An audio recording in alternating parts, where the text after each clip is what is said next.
Sadio Mané est à la fois sinueux et singulier. Là, on est sur la route où tout a démarré pour Génération Foot dans ce coin-là.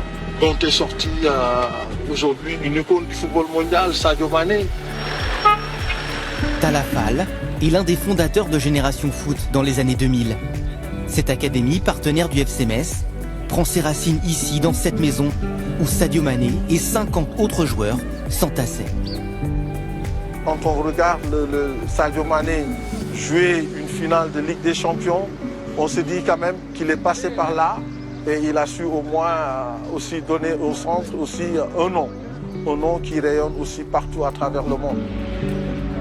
Originaire de Casamance, dans le sud du Sénégal, la région la plus pauvre du pays, Sadio Mané est élevé dans la religion.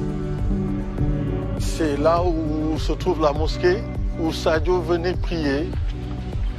Dans sa famille, le football est source de conflits.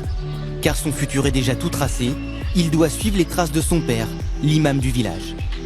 Tout ça, c'est dans l'histoire de Sadio Mané. Je pense que Sadio a dû forcer le destin. Parce que dans sa propre famille, ses parents n'ont jamais cru en ça. Quand tu commences à jouer au foot, les parents n'y croient pas. Alors il fugue à Dakar, sans prévenir sa famille, pour prendre sa vie en main. Dans la capitale, sur des terrains sablonneux comme celui-ci, il dispute des tournois de quartier, les Navétanes. C'est dangereux ça, c'est dangereux! Jules Boucher est l'un des premiers à l'avoir vu jouer.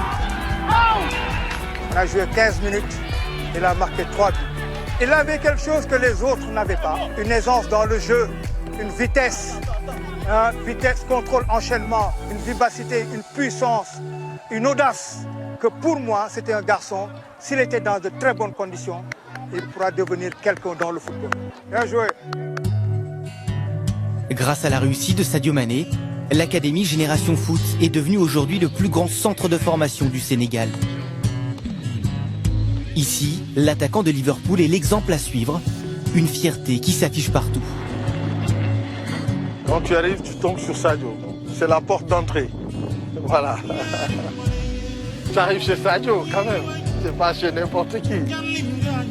Pourtant, lorsqu'il intègre le club en 2009, il n'est pas encore ce joueur plein d'assurance. Au contraire, sa timidité est un frein à sa progression.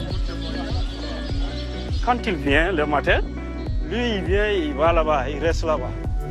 Il reste là-bas. Timide, parle pas. Le lendemain il vient, la même chose, il est là-bas.